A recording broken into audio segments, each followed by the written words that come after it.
Hello. Hope you're doing good today. This is Dr. Keith Henry with another quick wellness news nugget. Today is October the 7th, 2019. And this news nugget today will be coming from naturalnews.com. It was published on yesterday, October 6th, 2019. And if this is your first time listening, I am a naturopathic doctor, and the quick wellness news nugget is I take an article just come out either the same day or during the week within a 7-day period normally, and I give my thoughts on it, my commentary on it, and from the perspective of a natural practitioner. Try and keep it between 5 and 7 minutes. Sometimes they go a little long depending on the topic, but most of the time they're between 5 and 7 minutes. This, again, it's entitled Elderberry Juice Scientifically Confirmed to Function as a Natural Remedy for the Flu, says study. And elderberry is known in herbology as being very effective for the flu and for colds, upper respiratory infections. And it starts off in this article by saying influenza, commonly known as the flu, is incredibly common, affecting between 5 and 20% of the U.S. population and resulting in around 31.4 million outpatient visits and over 200,000 hospitalizations each year. And basically, as I said a minute ago, it's a respiratory illness which can vary in severity from being fairly mild to causing secondary complications that can be deadly. And in fact, as it points out, thousands of people, particularly the elderly and young children, are indeed the most vulnerable, and they actually die from complications of the flu. And it goes on to say, quote, mainstream's medicine solution to containing the spread of the influenza virus is to push hard for people to be vaccinated against it each year. The problem is the vaccine carries side effects and isn't very effective because vaccine developers must guess each year which strains will strike during the following season, end quote. That's something a lot of people don't realize, that they are kind of just guessing. They don't know what strains are going to come, so they have to basically just guess. And this is one of the reasons that the flu vaccine is many times, most times, really ineffective.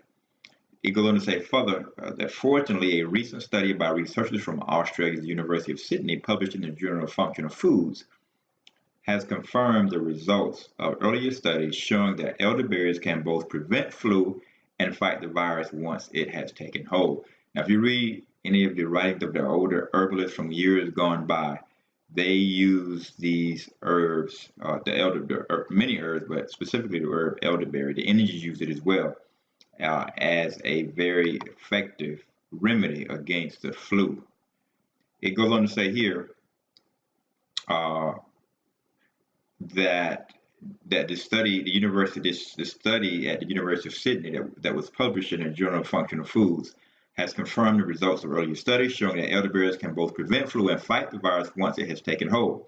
And unlike the flu vaccine, the effectiveness of elderberries is not a hit and miss affair, dependent on the guessing abilities of vaccine manufacturers, and they don't carry the risk of dangerous side effects. It's one of the good things, again, about most herbs.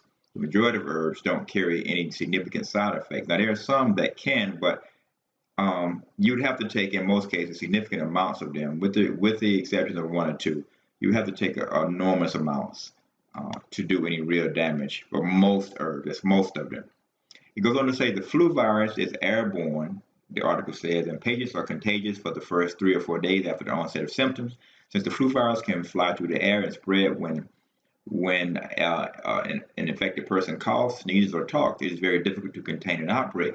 And as already noted, focusing on getting more people vaccinated is not a solution because these vaccines are ineffective at best and dangerous at worst. Then the article goes on to point out how in 2018, the flu vaccine only provided a 25% level of effectiveness, and which is very minuscule. So they want everyone to go out and get these flu shots, but that means there was 75%. If it was only effective for 25%, that means it was ineffective for 75%.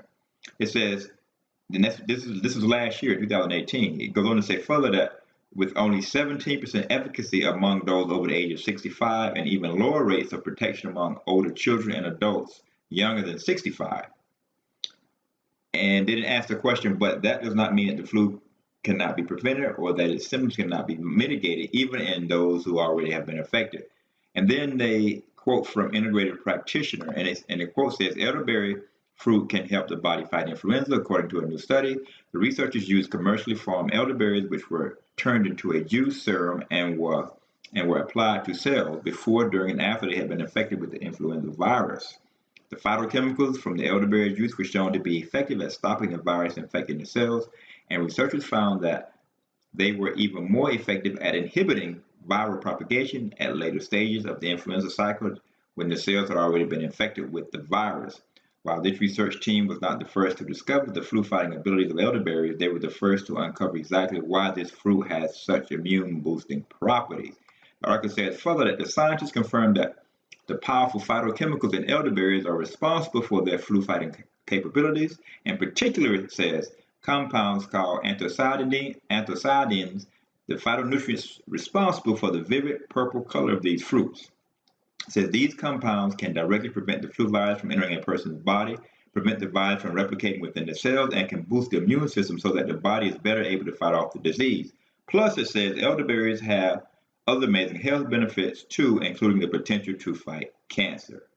So again, as the flu season is coming upon us, the so-called flu season, I would highly recommend that you get some elderberry. You can buy the herb and you can make a tea out of it yourself, or you can even buy the syrup that you can find, or you can make the syrup yourself. But most people are not going to go through that, so you typically find the elderberry mixture. It's a very popular one. It has somewhat of a high sugar content, but it's called sambuca. Or you can buy elderberry, the leaves, the berries, and make the tea yourself if you like. I've seen it work in that way as well. So again, elderberry for the flu. This has been another quick wellness news night from Dr. Keith Henry. Until next time, take care.